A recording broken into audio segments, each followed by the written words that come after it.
போட்டாலே பட்டாசா வெடிக்கிறனா 10,000 வாலா. டேய் என்னடா பண்றீங்க? சாய் என்ன வாழ்க்கையில ஒரு பிரச்சனை ஃபீல் பண்ணக்கூடாது, ஃபீல் பண்ணிட்டு போய்கிட்டே இருக்கணும். இவர் எங்கேயாச்சும் பாத்திருக்கீங்களா அங்கிள்? தெரியாதுப்பா. தாத்தா என்ன கெட்டப் இது? நீ மட்டும் எனக்கு அந்த பாட்டை தரல என் கல்யாணமே நடக்காது தாத்தா. ஒரு புது டெக்னாலஜி வந்திருக்கு பாரு. பயங்கர ஃப்ரெஷ்ஷா இருக்கே. ஆமா ஆமா.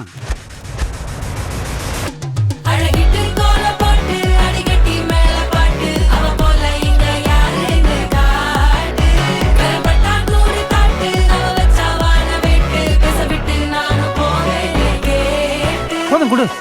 ஏய் ஏன் தாத்தா நிறுத்திட்டீங்க? மிச்ச பாட்டை கல்யாணத்தன்னைக்கு போடுறேன், இல்லாட்டி நீ என்ன கூப்பிட மாட்டே இல்ல. சாரான தாத்தா.